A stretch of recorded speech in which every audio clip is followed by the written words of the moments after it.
In grade 7, you learned about parallel lines and perpendicular lines, right? You learned what parallel means, right? What does parallel mean? Equal, opposite, what are we saying? What does parallel mean? Say again. So there's straight lines, two or more straight lines that never touch or meet, right? In other words, if I choose, let's say, just for argument's sake, say these are parallel lines, let's call them AB and CD as well. If they are parallel, it means the distance between them. And we actually call it the perpendicular distance, meaning if I had to draw a straight line perpendicular to the other one, that distance will be the same all the way through, the entire length. If their length is from A to B and C to D, they will be parallel, or the distance between them will be the same from here to there. If they go on forever, then it means they will have the same parallel distance, or perpendicular distance, between them for the entire length. In other words, they will never meet. Okay, so we know this from grade 7.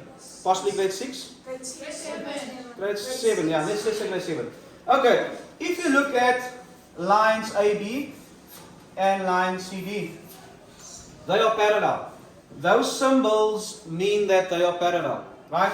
It does not really show that they are, it's not direction, it's the symbol for these lines being parallel to each other, meaning they will never meet.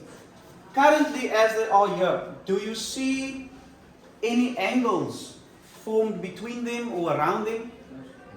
Yes. Do you? Where would they be? Do you see any angles formed between the lines? No, right? In fact, the only angles that there would be are straight angles, right? On the straight line, remember? 180 degrees and 180 degrees on this side. So full revolution, but there's no obtuse acute angles going on here, right? It's just flat lines. Same thing here. Right? There's definitely no relationship between angles between the lines, right? They are just separate lines. Are we together? Yes, sir. Let's look at AB and CD over here now. Notice that we introduced another straight line cutting across the two parallel lines. And immediately we have created angles. Angles 1, 2, 3, 4, 5, 6, 7, and 8. Do we see that? Yes, sir. Same straight lines. Just now I've added a cutting line. We'll give it a name now. And now there are angles formed here now. Right? And from what we've learned so far, we can identify certain angle pairs that we know about. What angle pairs do you identify here? Anyone? We just learned them, I think, yesterday, the day before. Adjacent angles, yeah, or angles on a straight line. So there are all kinds of angles on a straight line here. We've got 1 and 2, or 2 and 3, 3 and 4, and so forth. What other angles do you notice? What other pairs? Vertically opposite.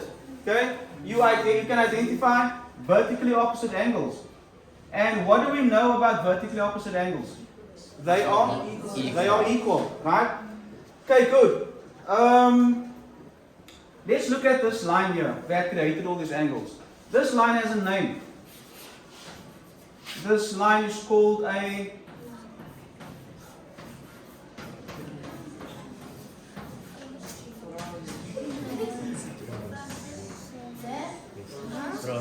no, wait. I spelled it wrong.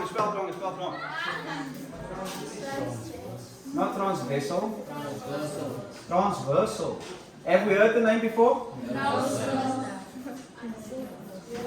But you could kind of figure out that something is wrong with the word. Yes. Now there's a letter missing. Alright, so this is what we call a transversal. A transversal is defined as a straight line that cuts or intersects two or more other straight lines. Okay? So this is a straight line and it's intersecting two straight lines, or it could be more. Okay? Now it's very important to know that definition or what it means, because if I have a line, let's say, let's call this line EF, and I have another line cutting this line, intersecting it, let's call this GH. Would you call GH a transversal based on the definition I just gave you? Why not? Because this will cut two or more. Okay? Now, next also, and this is not really applicable to what we're going to do, but the lines that it's cutting do not have to be parallel. A transversal cuts two or more other straight lines, and those lines don't have to be parallel. But in our case, we are dealing with parallel lines, and that is our context, right? We won't care about the ones that are not parallel. Are we clear? Yes, sir. Right. The point is, a transversal is a straight line that intersects or cuts two or more other straight lines. Now, we have a transversal cutting our parallel lines A, B, and C, D. Let's define the area that we're working with here, the locations, right? So, we are going to define the area between the two parallel lines. This whole area here.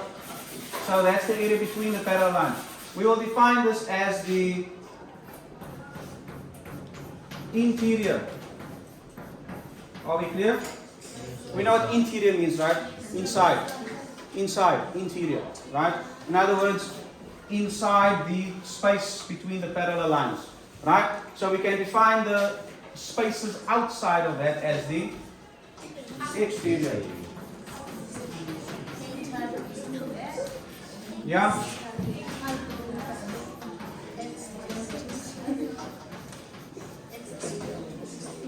Okay, thank you.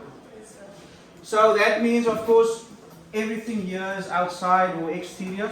So now, the reason we define those locations is so that we can locate certain angles in this diagram. So you can now say that angle 1 and 2 are exterior angles in this case on the diagram. Yes? Yes, sir. 3, 4, 5 and 6 are interior angles, and 7 and 8 are exterior. Once again, I've got 3, 4, 5 and 6 as interior angles, and 1 and 2 as exterior, 7 and 8 as exterior. Okay, now we are going to define certain pairs of angles, namely